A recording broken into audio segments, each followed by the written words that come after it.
Good morning बच्चों। आज हम लोग कक्षा 12 जीव विज्ञान का अध्याय 1 का अध्ययन करेंगे। बच्चों, इस अध्याय 1 में हम अध्ययन क्या करेंगे? इसमें जो है आपका जो पहली यूनिट है, ठीक है, वह है जनन। और जनन अर्थात रिप्रोडक्शन की जो यूनिट है बच्चों, उसमें 4 अध्याय है। पहला अध्याय है जीवों में जनन, दूसरा अध्याय है पुष्पी पौधों में जनन, और तीसरा अध्याय है मानव में जनन, और चौथा अध्याय है जनन स्वास्थ्य। यह सभी 4 अध्याय एक यूनिट के अंतर्गत आता है, जिसे हम कहते हैं जनन या रिप्रोडक्शन। तो चलिए आज हम लोग अध्ययन करने वाले हैं कि जीवों में जनन कैसे होता है।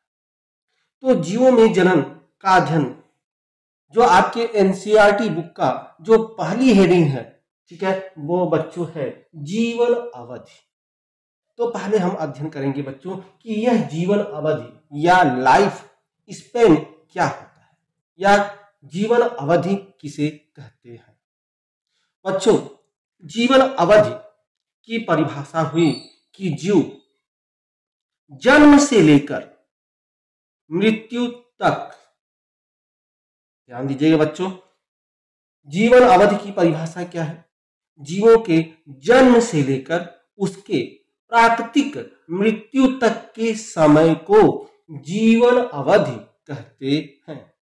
अर्थात बच्चों मान लीजिए मेरा जन्म, ठीक है, मेरा जन्म मान लीजिए 1980 में हुआ है। मेरा जन्म 1980 में हुआ है बच्चों, ठीक है। और मान लीजिए 2022 में या 2021 में हमारी प्राकृतिक मृत्यु हो जाती है। तो बच्चों अभी हम जिंदा हैं, ठीक है, हम मरे हुए नहीं। तो यहां ध्यान रखिए, अर्थात मेरे जन्म से, मेरा जो जन्म हुआ है वह 1980 में हुआ है, 7 जुलाई 1980 को। तो हमारे जन्म से लेकर हमारे प्राकृतिक मृत्यु तक, अर्थात मान लीजिए हमारी प्राकृतिक मृत्यु हो रही है 2021 में, अर्थात 2021 में इसी साल हमारी मृत्यु हो जाती है। तो इन दोनों के बीच का जो समय है, जो अवधि है बच्चों, इसी को ही हम जीवन अवधि या लाइफ स्पैन कहते हैं। ठीक है बच्चों, हमने शब्द लिया प्राकृतिक मृत्यु, अर्थात ऐसा नहीं कि व्यक्ति किसी बीमारी से मर जाए या किसी एक्सीडेंट के द्वारा मर जाए, तो वह जो है आपकी प्राकृतिक मृत्यु के अंतर्गत नहीं आएगा। प्राकृतिक मृत्यु का मतलब बच्चों जो स्वयं से, अपने से, माने किसी बीमारी से नहीं मरता, किसी जो है एक्सीडेंट या अचानक वह नहीं मरता है, ठीक है, अपनी मृत्यु से, ठीक है, स्वयं जब वह मरता है, अब उसकी एज पूरी हो जाती है, उसे ही हम लोग कहते हैं प्राकृतिक मृत्यु। और इस ब्रह्मांड में जितने भी जीव हैं, सभी जीवों की अलग अलग जो है जीवन अवधि होती है। मनुष्यों की जो जीवन अवधि माना गया है बच्चों, मानव की जो जीवन अवधि माना गया है, वह माना गया है आपका 70 से 75 साल। 70 से 75 साल या 70 से 80 साल तक यह इनका जीवन अवधि माना गया है। तो आप कहेंगे सर, हमारे अगल बगल के हमारे दादा हैं जिनकी एज तो 100 साल हो गई है सर।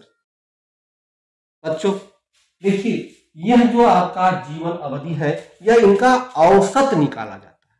मान लीजिए हम 100 मनुष्यों को लेते हैं, मान लीजिए 100 मनुष्य को लेते हैं, ठीक है, 100 मनुष्यों में हम देखते हैं कि 10 मनुष्य ऐसे हैं, ठीक है, जिनकी आयु 100 साल हो जाती है, अर्थात 100 साल में वो जो है मृत्यु को प्राप्त होते हैं, 100 साल में मरते हैं। कुछ ऐसे जो है आपके मानव या मनुष्य हैं, जो 10 ऐसे हैं जो 40 साल के पहले ही इनकी मृत्यु हो गई। 40 साल के पहले ही कितने मनुष्य हैं? 10। बचे कितने? 10। 100 साल के ऊपर 10, 40 साल के पहले बचे कितने? 80। अर्थात 80 मानव ऐसे हैं जिनका जो है मृत्यु जो है 70 और 75 के बीच होता है। तो 100 में से लगभग 80 ऐसे जो है मानव या मनुष्य हैं जिनकी जो है प्राकृतिक मृत्यु 70 से 75 साल में होती है, तो इनकी संख्या ज्यादा है। तो इसी आधार पर इनका औसत निकाला जाता है।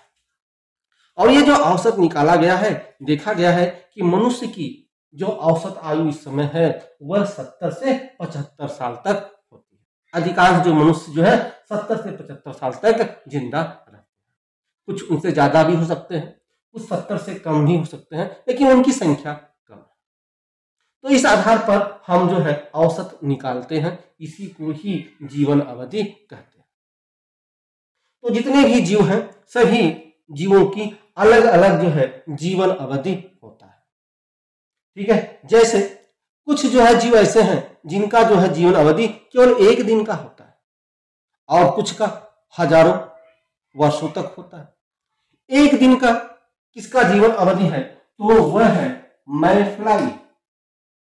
मैफ्लाई का जो जीवन अवधि होता है, मैफ्लाई, इसकी जो जीवन अवधि होता है बच्चों, वह 1 दिन का होता है। 1 दिन में ही इनका जीवन अवधि समाप्त हो जाता है, ठीक है। और कुछ ऐसे वृक्ष हैं, ठीक है, जिनकी जो है जीवन अवधि क्या होता है, हजारों वर्षों तक होता है।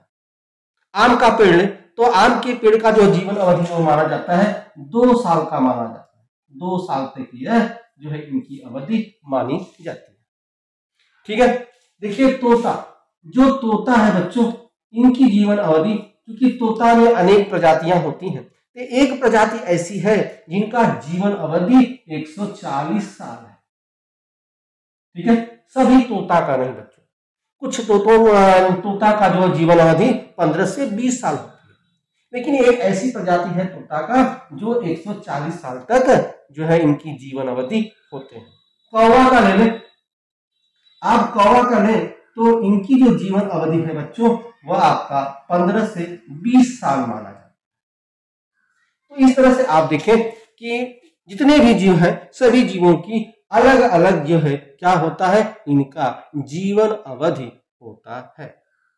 और यह जीवन अवधि बच्चों उनके आकार पर निर्भर नहीं करता। जैसे देखिए तोता और कौवा, यह दोनों आकार में लगभग बराबर है, लेकिन इनकी जीवन अवधि भिन्न भिन्न है। देखिए तोता का जीवन अवधि 140 साल है और कौवा का 15 साल। तो जो जीवन अवधि है वह उसके आकार पर निर्भर नहीं करता। तो हमने देख लिया बच्चों, जो पहली हेडिंग आपकी है एनसीईआरटी बुक में, जीवन अवधि किसे कहते हैं। अब हमको जो है समझ में आ गया, हमको लगता है आपको समझ में आ गया होगा कि यह जीवन अवधि क्या है। बच्चों जीवन अवधि क्या है, जीवों के जन्म से लेकर प्राकृतिक मृत्यु तक के समय को जीवन अवधि कहते हैं, ठीक बच्चों। अब मैंने तो कह दिया, अब कहेंगे सर आपने कहा कि तोता या कौवा का जो है जीवन अवधि जो है 15 साल है, लेकिन 15 साल अर्थात 15 साल तक कौवा जो है इनकी जीवन अवधि है, लेकिन 15 साल के बाद भी हमें कौवा दिखाई देते हैं। ऐसा क्यों? ये तो खत्म हो जाना चाहिए। जब इनकी जीवन अवधि जो है 15 साल है तो 15 साल के बाद ठीक है यह समाप्त हो जाना चाहिए, लेकिन हम देखते हैं कि आज भी जो है कौवा क्या है वो हमारे अगल बगल दिखाई देते हैं, ठीक है। यह कैसे संभव है बच्चों? यह जो जीवन अवधि है, ठीक है, जो हमारा जीवन है, इनकी 4 अवस्थाएं हैं। जीवन की 4 अवस्थाएं होती हैं बच्चों, ठीक है। पहला, जब हम जन्म लेते हैं, ठीक है, तो शिशु अवस्था होता है, वो जन्म जब हम लेते हैं शिशु अवस्था होता है। उसके बाद बाल्य अवस्था आता है, बाल्य अवस्था के बाद किशोरावस्था या यौना अवस्था जिसको कहते हैं यह आता है। उसके बाद वृद्धावस्था आता है, आदमी जो है बूढ़ा होता है, और उसके बाद वह मृत्यु को प्राप्त होता है। जितने भी जीव जन्म लेते हैं, ठीक है, सभी जो इस जो है चक्र में अर्थात जो इनकी अवस्थाएं हैं, इन अवस्थाओं से होकर ही उनको गुजरना होता है। और जो जीव जन्म लेते हैं उनका मृत्यु भी निश्चित होता है। और जीव जो है अपनी मृत्यु से पहले अर्थात किशोरावस्था जिसको हम यौना अवस्था भी कहते हैं, इस अवस्था में प्रत्येक जीव अपने जैसा संतान उत्पन्न कर लेता है, अर्थात मरने के पहले अपने जैसा संतान जो है उत्पन्न कर लेता है, और जिसके कारण जो है, ठीक है, इनका वंश जो है वह आगे निरंतर चलता रहता है। ठीक बच्चों, इसी कारण जो है हम देखते हैं जो आपकी जातियां हैं, जो जातियों का वंश है, ठीक है, चाहे वह मानव जाति हो, कोई भी जाति हो, इस तरह से उनका वंश आगे जो है बढ़ता रहता है कि प्रत्येक जीव में अपने जैसा संतान उत्पन्न करने की क्षमता होती है। चलिए, जो जीवों में अपने जैसे संतान उत्पन्न करने की क्षमता होती है बच्चों, उसी को ही हम जनन कहते हैं। अब हम अध्ययन करेंगे जनन, कि जनन किसे कहते हैं। तो हम अध्ययन करने जा रहे हैं बच्चों जनन। यह जनन क्या है? जनन, जिसको इंग्लिश में हम लोग बोलते हैं बच्चों रिप्रोडक्शन, जनन या इसी को बोलते हैं रिप्रोडक्शन। यह जनन या रिप्रोडक्शन क्या है बच्चों? जनन या रिप्रोडक्शन के विषय में बच्चों हम अभी आपको बताएं कि इसकी परिभाषा क्या है। जनन या रिप्रोडक्शन किसे कहते हैं? तो जनन या रिप्रोडक्शन अपने जैसे संतान उत्पन्न करने की क्षमता को ही जनन या रिप्रोडक्शन कहते हैं। और यह जनन दो प्रकार का होता है, ठीक है। पहला जो जनन होता है बच्चों, उसको हम लोग बोलते हैं, ठीक है, अलैंगिक जनन। क्या कहते हैं बच्चों? अलैंगिक जनन। अलैंगिक जनन, इंग्लिश में एसेक्सुअल रिप्रोडक्शन, एसेक्सुअल रिप्रोडक्शन। और जो दूसरा आपका होता है बच्चों, दूसरा प्रकार होता है, वह होता है आपका लैंगिक जनन। लैंगिक जनन, और इंग्लिश में इसको बोलते हैं सेक्सुअल रिप्रोडक्शन। इस तरह से बच्चों देखें तो यह जो आपका जनन है वह दो प्रकार का होता है। एक आपका होता है अलैंगिक जनन और दूसरा होता है लैंगिक जनन। अब प्रश्न यह उठता है कि अलैंगिक जनन किसे कहते हैं? तो देखिए, अलैंगिक जनन में पहला पॉइंट आप लिखेंगे, अलैंगिक जनन में, ठीक है, केवल एक जनक की आवश्यकता होती है।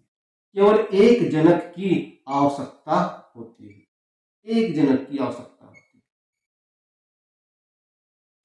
ठीक है। दूसरा, ठीक है, इसमें जो है लैंगिक जनन माने लैंगिक अंग, लैंगिक अंग की आवश्यकता नहीं होती। लैंगिक अंग की आवश्यकता नहीं होती, लैंगिक अंग की आवश्यकता नहीं होती, ठीक है, ध्यान रखिएगा बच्चों। तो अलैंगिक जनन किसे कहते हैं? अलैंगिक जनन वह जनन होता है जिसमें केवल एक जनक की आवश्यकता होती है और इसमें लैंगिक अंग नहीं पाए जाते। यह लैंगिक अंग क्या होते हैं बच्चों? तो लैंगिक अंग के विषय में अभी हम अध्ययन करेंगे, ठीक है। तो हमने देख लिया कि अलैंगिक जनन किसे कहते हैं। तो अलैंगिक जनन में एक जनक की आवश्यकता होती है, ठीक है, और यह लैंगिक अंग की आवश्यकता इसमें नहीं। तीसरा, ठीक है, इनके जो संतान होते हैं, अलैंगिक जनन से उत्पन्न जो संतान होते हैं बच्चों, वह हूबहू, ठीक है, हूबहू अपने जनक के क्या होते हैं? क्लोन होते हैं, अपने जनक के क्लोन होते हैं, ठीक है बच्चों। तो यह तो रहा आपका अलैंगिक जनन। अलैंगिक जनन में मैंने तीन चीजें देखा कि इसमें एक जनक की आवश्यकता होती है, दूसरा मैंने देखा कि लैंगिक अंग की आवश्यकता नहीं होती, और तीसरा इनके जो संतान होते हैं वह क्लोन होते हैं। कैसे, अभी हम विस्तार से अध्ययन करेंगे। चलिए अब यहां थोड़ा सा हम जो है लैंगिक जनन की बात कर लें। तो लैंगिक जनन में क्या होता है? यह जो लैंगिक जनन है, लैंगिक जनन में बच्चों दो विपरीत दो विपरीत, ठीक है, जनकों की आवश्यकता होती है। दो विपरीत जनकों की आवश्यकता होती है,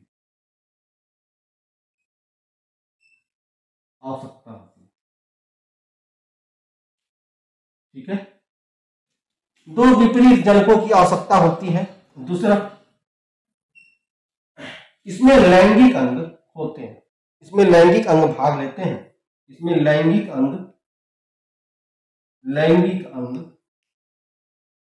नर में जो आपका होता है वह विषण होता है, विषण बोलते हैं, और इंग्लिश में इसको टेस्टिस बोलते हैं, टेस्टिस, ठीक है। और मादा में अगर हम देखें तो मादा में जो अंग होता है उसको हम अंडाशय बोलते हैं, अंडाशय, या इंग्लिश में इसी को ओवरी बोलते हैं, ठीक है। और तीसरी जो विशेषता है, जो इनके संतान होते हैं, इनके संतान में विभिन्नता पाई जाती है, इनके संतान में विभिन्नता होती है,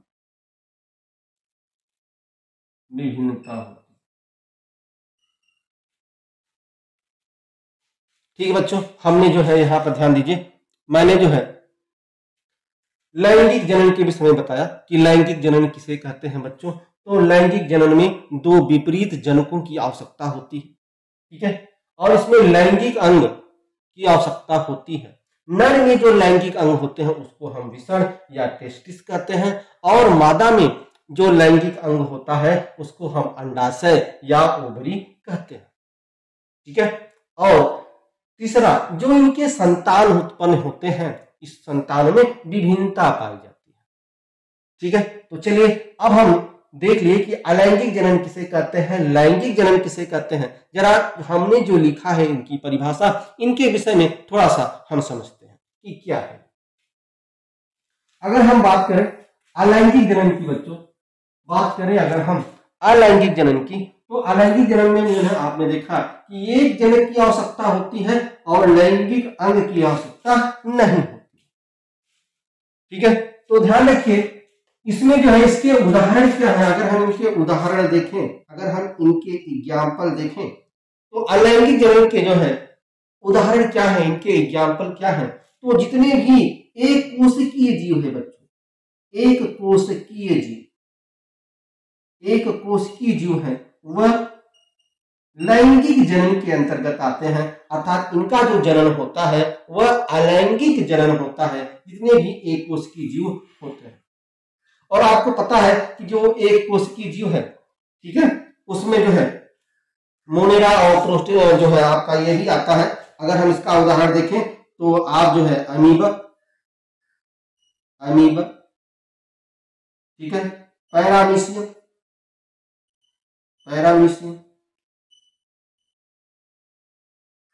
यूग्लिना,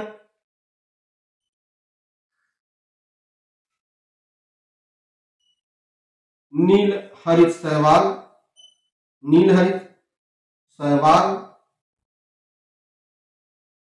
आदि जो है, यह जो है आते हैं आपके अलैंगिक जनन में।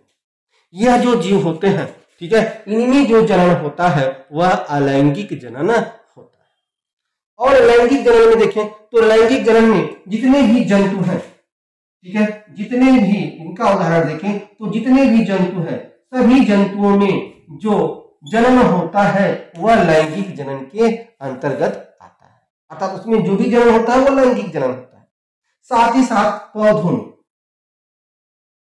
में भी क्या होता है, लैंगिक जनन होता है, लेकिन कुछ पौधे ऐसे हैं जिसमें अलैंगिक जनन भी होता है, जैसे शैवाल, ठीक है। शैवाल क्या है, शैवाल भी पौधों के जो है वर्गीकरण में आता है। शैवाल को भी पौधों के वर्गीकरण में रखा गया है। और जो शैवाल होता है उसमें क्या है, वह जो है उसमें जो जनन होता है वह अलैंगिक जनन होता है। और कुछ बड़े पौधे भी हैं ऐसे जिसमें जो है आपका अलैंगिक जनन होता है, अर्थात पौधों में जो अलैंगिक जनन होता है बच्चों, उस जनन को कहा जाता है कायिक जनन। क्या कहा जाता है, कायिक जनन कहा, ठीक है। कवक की बात करें तो कवक में भी क्या होता है, लैंगिक जनन होता है, लेकिन कुछ कवक ऐसे हैं जिसमें अलैंगिक जनन भी होता है। तो हमने उदाहरण देख लिया कि अलैंगिक जनन के उदाहरण क्या है, अमीबा, पैरामीशियम, यूग्लिना, नीलहरित शैवाल आदि। ठीक है। और हमने जो है लैंगिक जनन का उदाहरण देखा, जंतु, पौधा और कवक। जंतु में तो लैंगिक जनन ही होता है, लेकिन पौधों और कवक में लैंगिक और अलैंगिक जनन दोनों होता है। कुछ पौधे ऐसे हैं जैसे शैवाल आदि, उसमें अलैंगिक जनन होता है। ठीक है। और कुछ ऐसे कवक हैं जिसमें अलैंगिक जनन और लैंगिक जनन दोनों होता है। तो इस तरह से हमने इसका उदाहरण भी देख लिया। अब देखिए हम लोग देखते हैं यह क्लोन, मैंने कहा यह क्लोन क्या होता है। तो क्लोन ध्यान दीजिए, अमीबा, आपको पता है कि अमीबा का कोई संरचना नहीं होता, अमीबा जो है, ठीक है, उसका कोई आकार निश्चित नहीं होता। तो यह अमीबा है और अमीबा के जो है बीच में एक केंद्रक पाया जाता है और केंद्रक में क्या होता है, डीएनए होता है। केंद्रक में क्या है, डीएनए होता है। यह डीएनए क्या है बच्चों, इसका विस्तार से हम अध्ययन करेंगे। ठीक है। तो जो आपका यह डीएनए है, ठीक है, और यह डीएनए में क्या होता है, गुणसूत्र होता है। तो डीएनए पर ही निर्भर होता है कि आपके शरीर का आकार की संरचना किस तरह से। हमारे और आपके शरीर में भी डीएनए पाया जाता है और यही डीएनए निर्धारित करता है कि आपका शरीर का आकार कैसा होगा, आपके शरीर की हाथ की लंबाई कितनी होगी, आपके शरीर का नाक की बनावट कैसी होगी, आपका शरीर का जो बाल है उसका रंग कैसा होगा। ठीक है। आपके शरीर का त्वचा कैसा होगा, ठीक है, काला होगा, सफेद होगा। ठीक है। यह सभी निर्भर करता है आपके डीएनए पर। तो डीएनए ही आपके शरीर की संरचना निर्धारित करती है। जिस तरह की सूचना आपके डीएनए पर होगा, आपके शरीर का आकार, ठीक है, उसी तरह से होगा। तो यह देखिए, यह अमीबा है और अमीबा में बीच में केंद्रक है और केंद्रक में डीएनए। क्या होता है, जब इनका कोशिका विभाजन होने लगता है बच्चों, तो इस कोशिका विभाजन में यह जो डीएनए है, ठीक है, यह डबल हो जाता है। डीएनए क्या जाता है, डबल हो जाता है। अर्थात यह जो आपका है इस तरह से संरचना, ठीक है, जो आपका इस तरह से संरचना आपका इस डीएनए जो है, तो यह क्या करता है, यह डीएनए आपका इस तरह से डबल हो जाता है। डीएनए आपका डबल हो जाता है इस तरह से। तो कोशिका विभाजन द्वारा यह डीएनए डबल हो जाता है और पुनः जब इनका कोशिका विभाजन होता है तो यह जो है इस तरह से आपका दो अमीबा का निर्माण कर लेते हैं और एक डीएनए यहां से निकलकर यहां आ गया, एक डीएनए और एक डीएनए यहां। इस तरह से हमने देखा कि एक अमीबा से दो अमीबा का निर्माण हो गया, एक अमीबा ये और दूसरा अमीबा। ध्यान रखिएगा बच्चों। देखिए, यह आप कहेंगे सर यह तो कोशिका विभाजन है, तो जनन कहाँ है? प्रश्न यही है बच्चों, ठीक है, या आपके दिमाग में यही प्रश्न आता होगा कि अलैंगिक जनन अर्थात एक कोशिकी जो जीव है उसमें जनन होता कैसे है? क्योंकि उसमें एक ही जनक होते हैं, चाहे नर होंगे चाहे मादा होगा। तो नर जो है कैसे या मादा जो है अकेले कैसे, ठीक है, अपना संतान उत्पन्न कर सकता है? और इसमें लैंगिक अंग की भी आवश्यकता नहीं होती। ठीक है, नर के अलग जो है आपके लैंगिक अंग होते हैं, ठीक है, मादा के अलग जो है लैंगिक अंग होते हैं। इसमें लैंगिक अंग की भी आवश्यकता नहीं होती। तो कैसे ये, ठीक है, जनन कर लेते हैं, रिप्रोडक्शन कैसे होता है? तो ध्यान रखिएगा बच्चों, अलैंगिक जनन में जो कोशिका विभाजन होता है वही कोशिका विभाजन ही इनका अलैंगिक जनन होता है। तो अलैंगिक जनन में जो कोशिकाओं का विभाजन होता है वही अलैंगिक जनन होता है। कोशिका विभाजन द्वारा ही, ठीक है, वह अपने संतान की उत्पत्ति करता है। तो देखिए, जिस तरह से यह जो है आपने देखा, यह क्या है, एक अमीबा है। अमीबा में एक केंद्रक है और इसमें डीएनए पाया गया है। अब यही डीएनए आगे चलकर क्या करता है, अपना विकास करता है। ठीक है, अपनी वृद्धि करता है और यह डीएनए डबल हो जाता है और यह डीएनए डबल होकर, ठीक है, देखिए दो अलग अलग जो है, ठीक है, कोशिकाओं का निर्माण कर लेते हैं, दो अलग अलग जो है अमीबा का निर्माण कर लेते हैं। और ध्यान रखिए, इनके जो डीएनए होते हैं, इनके जो डीएनए है और इनके डीएनए और इनके डीएनए, सभी डीएनए समान होते हैं। देखिए यही डीएनए है, यही डीएनए डबल हो गया और यही डीएनए अलग अलग होकर एक इसमें चला गया, एक इसमें चला गया।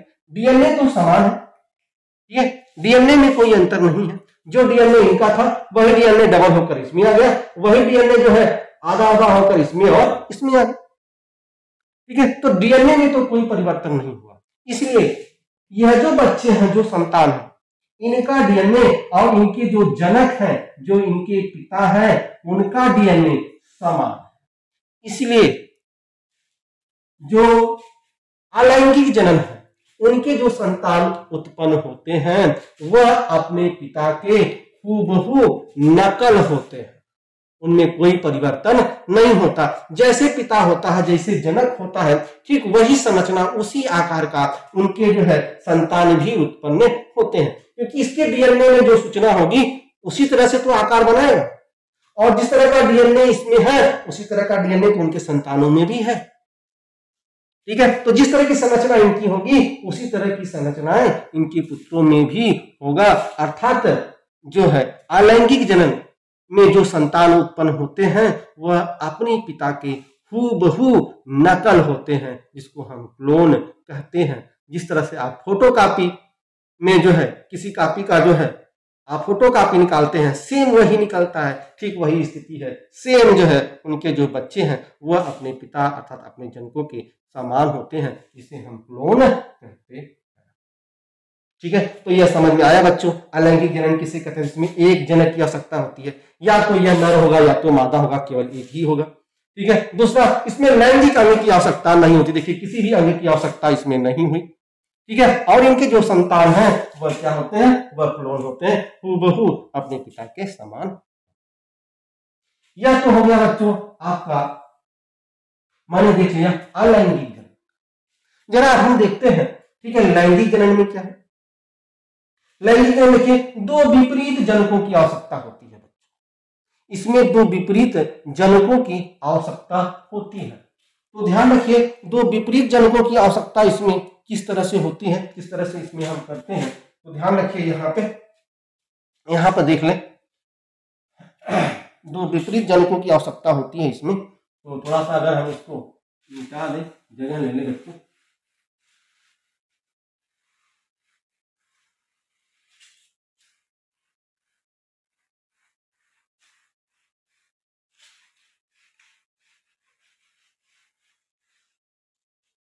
चलिए बच्चे देखते हैं किस तरह से यह जो आपका लैंगिक जनन है इसमें क्या होता है। आपने लिखा कि दो विपरीत जनकों की आवश्यकता होती है इसमें।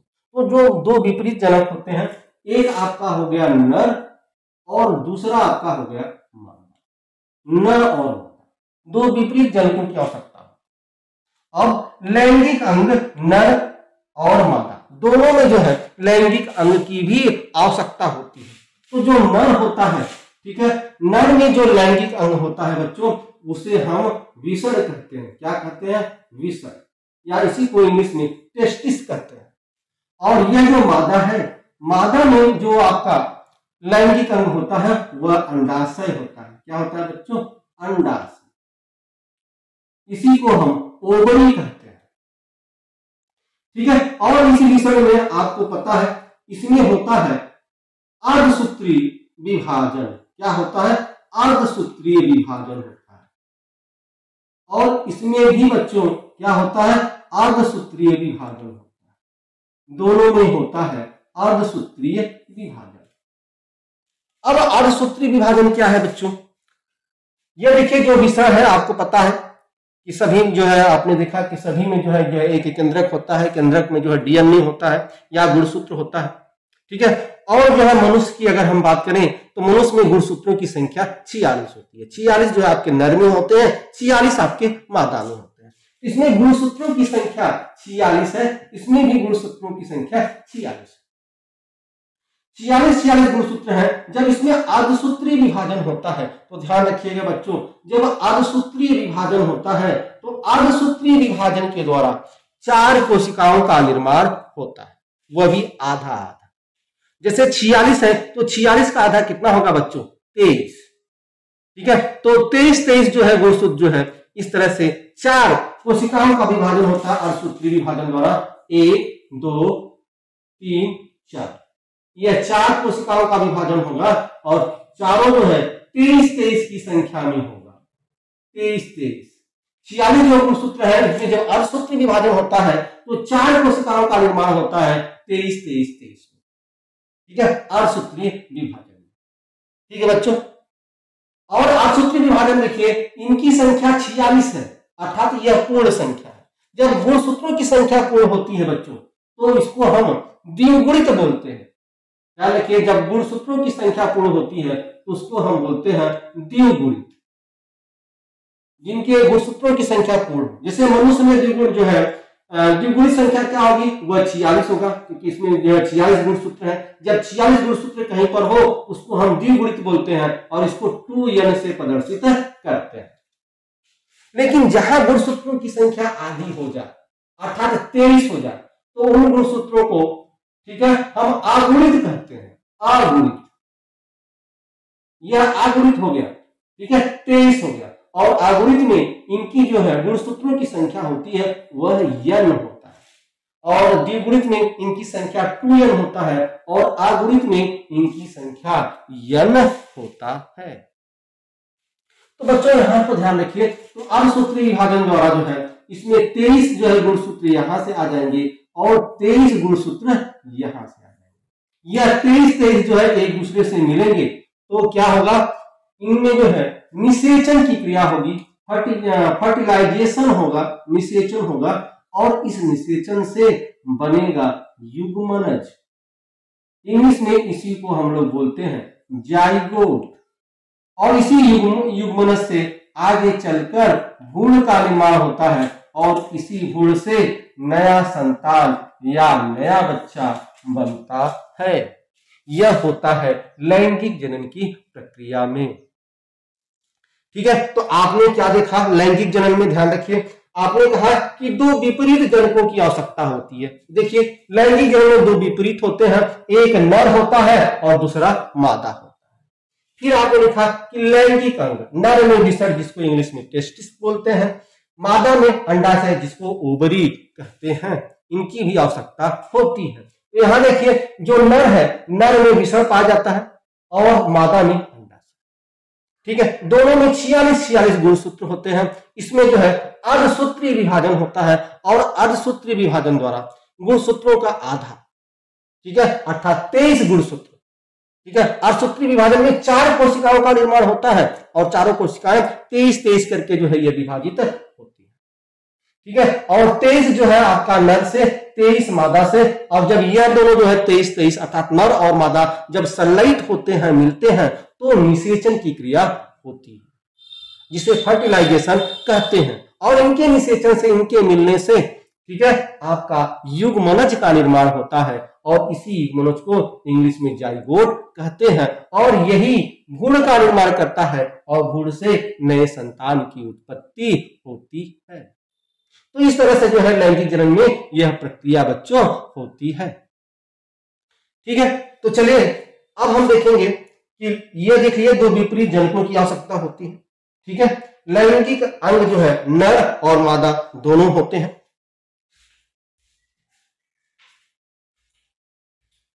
मैंने देख लिया नर और दोनों होते हैं। संतान में विभिन्नता होती है। यह प्रश्न पूछा जाता है कि किस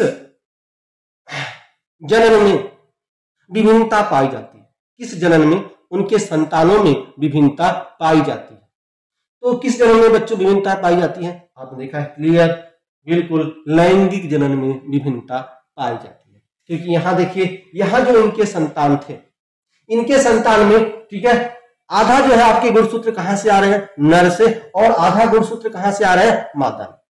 अर्थात ये जो नया संतान है इसमें नर के भी गुण हैं और मादा के भी गुण हैं।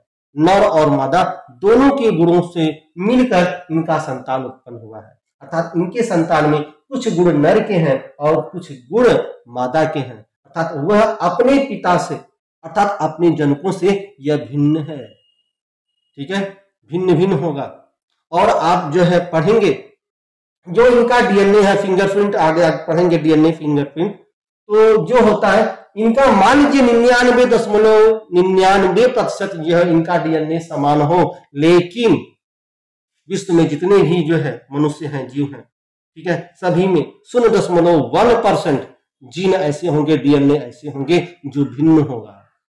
ठीक है, तो अर्थात यह जो संतान है, ठीक है, हुबहू अपने पिता की तरह नहीं है, अपने माता पिता की तरह नहीं है, अपने माता पिता से भिन्न है। ठीक उसी तरह से जिस तरह से आगे आप पढ़ेंगे कि मान लीजिए एक मैंने लाल पुष्प ले लिया, दूसरा सफेद पुष्प ले लिया। अब ये जब दोनों मिलेंगे तो लाल और सफेद, लाल के भी गुण आएंगे, सफेद के भी गुण आएंगे, इससे जो पुष्प बनेगा वह गुलाबी बनेगा। और इस गुलाबी में लाल के भी गुण है और सफेद के भी गुण है। ठीक उसी तरह से इनका जो संतान होगा, ठीक है, वह अपने जनकों से क्या होगा, भिन्न होगा। अर्थात किन जनकों में, अर्थात किन जनन में, ठीक है, विभिन्नता पाई जाती है, तो लैंगिक जनन में विभिन्नता पाई जाती है। अलैंगिक जनन में जो है विभिन्नता नहीं पाई जाती, क्योंकि आपने देखा कि अलैंगिक जनन के जो संतान है वह क्लोन होते हैं, हुबहू अपने पिता की नकल। ठीक है बच्चों, यहां तक आपको जो है समझ में आया। और देखिए यदि बच्चों यहां पर अर्धसूत्री विभाजन न होता तो लैंगिक जनन में हम देख रहे हैं कि इसमें अर्धसूत्री विभाजन हो रहा है। यदि इसमें अर्धसूत्री विभाजन न होता बच्चों, समसूत्री विभाजन होता तो क्या होता? ध्यान रखिए, समसूत्री विभाजन में क्या होता है बच्चों, मान लीजिए इनमें समसूत्री विभाजन हो रहा है, तो समसूत्री विभाजन द्वारा गुणसूत्रों की संख्या आधी नहीं होती। समसूत्री विभाजन में दो कोशिकाओं का विभाजन होता है, तो 46 दो कोशिका विभाजित हुआ नर में और 46 मादा में। समसूत्री विभाजन में दो कोशिकाओं का विभाजन होता है और अर्धसूत्री में 4 कोशिकाएं बनती है, आधा आधा, और समसूत्री में 2 कोशिका बनता है और वह पूर्ण जो है आपका गुणसूत्र होता है 2n 2m। ठीक है, तो चलिए 46 यहां से आ गया, 46 यहां से आ गया, अर्थात 46 और धन 46 कितना हो गया, यह 92 गुणसूत्र हो गए। क्या कोई ऐसा जो है मनुष्य है जिनमें गुणसूत्रों की संख्या 92 होती है? नहीं। ठीक है, सभी मनुष्यों में चाहे वह नर हो या मादा हो, उसमें गुणसूत्रों की संख्या, ठीक है, कितनी होती है, 46 होती है। अर्थात इसमें जो है समसूत्री विभाजन नहीं हो सकता, इसलिए इसमें अर्धसूत्री विभाजन होता है। इस तरह से बच्चों हमने जो है कक्षा 12 जीव विज्ञान जीवों में जनन का पार्ट 1 में हमने देखा कि किस तरह से जो है जीवन अवधि किसे कहते हैं, हमने देखा। ठीक है, और हमने यह भी देखा कि किस तरह से जो है आपको जनन किसे कहते हैं और जनन कितने प्रकार का होता है, अलैंगिक जनन, लैंगिक जनन क्या होते हैं, इनको भी मैंने देख लिया। अब ये देखते हैं बच्चों कि यह जो जनन है, जनन का उद्देश्य क्या है। कभी कोई पूछता है कि जनन का उद्देश्य क्या है, तो जनन का उद्देश्य देखिए, जनन का उद्देश्य है क्या, जो जीव है, जीव में निरंतरता। अभी आपने कहा कि जैसे जो है इनका जीवन अवधि जो है 75 से 70 साल किसी का है, तो यदि वह उनमें निरंतरता नहीं रहेगी, यदि वह अपने जैसे संतान उत्पन्न नहीं करेंगे, तो उनका जो है वंश है वो वहीं पर समाप्त हो जाएगा। लेकिन वंश निरंतर चलता जो है जा रहा है। ठीक है, ठीक जनन का पहला उद्देश्य है, ठीक है, जीवों में निरंतरता।